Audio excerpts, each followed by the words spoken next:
इस वीडियो का पहला टॉपिक है कि फीलिंग्स और इमोशंस में क्या डिफरेंस होता है।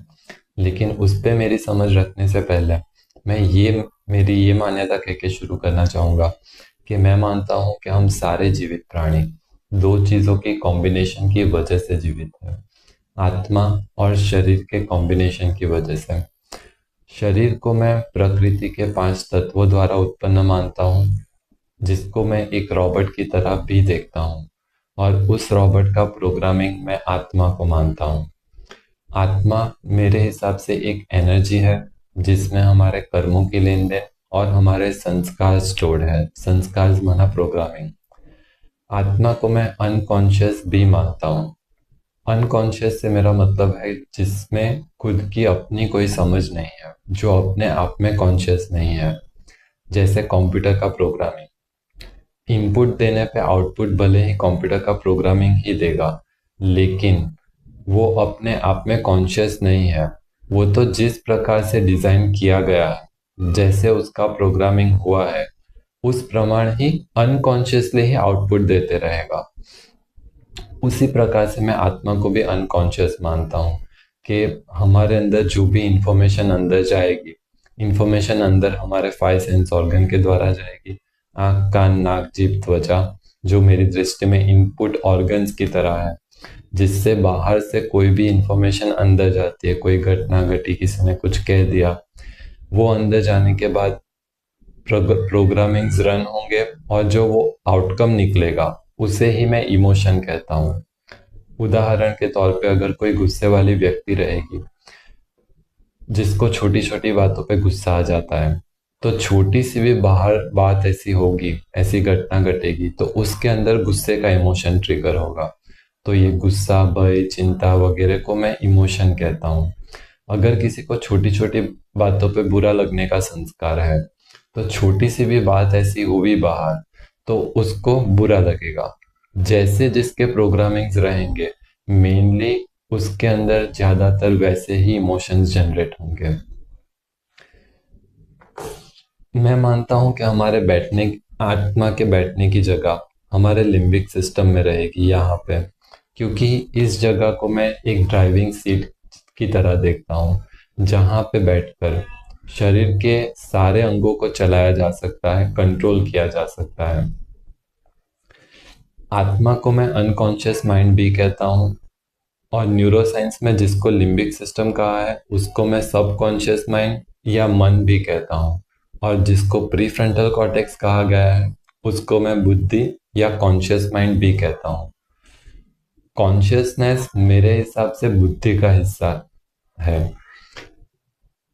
कॉन्शियसनेस से मेरा मतलब है हमारे अंदर जो कोई भी चीज को जानने समझने की क्षमता है, वो। वैसे तो कॉन्शियसनेस हमारे शरीर के सारे ही सेल्स में रहेगी, लेकिन हमारे पास जो एक सेंट्रल लेवल पे कॉन्शियसनेस है, जिससे हम कोई भी चीज को जानते समझते हैं, मैं उसकी बात कर रहा हूँ। तो वो मेरे हिसाब से बुद्धि में है।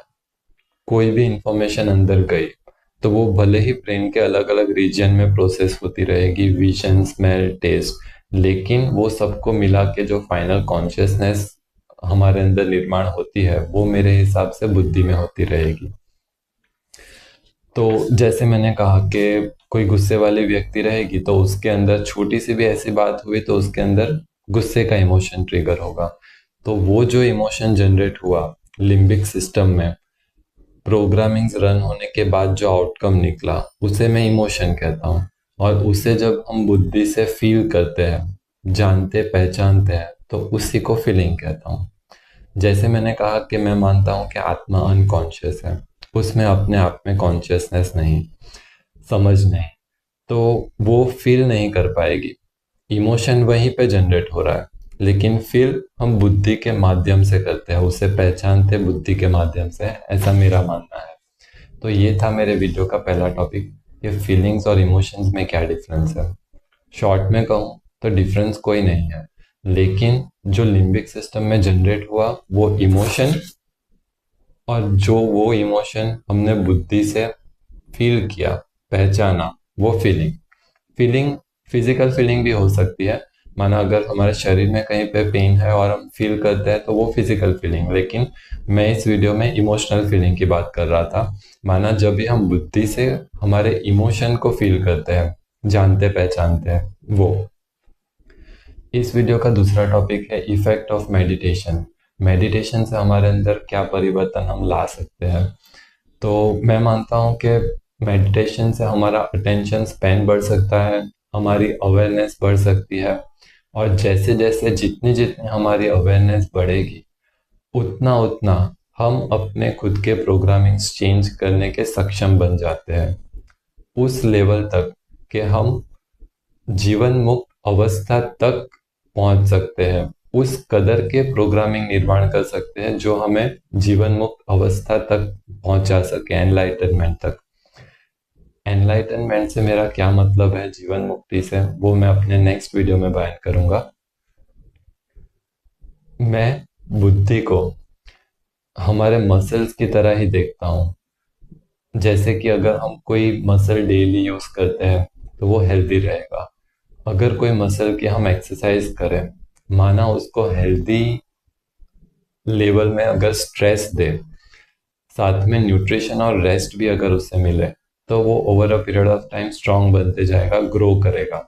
वैसे ही मैं बुद्धि का भी मानता हूँ कि हम ब्रेन का जो हिस्सा कंसिस्टेंटली यूज करते हैं, न्यूट्रिशन और रेस्ट भी अगर उससे मिलता है, तो वो उसमें हम बेटर एंड बेटर होते जाते हैं। बुद्धि की जो फैकल्टी हम कंसिस्टेंटली यूज करते हैं तो उसमें हमारी एफिशिएंसी मैं मानता हूँ बढ़ते जाती है।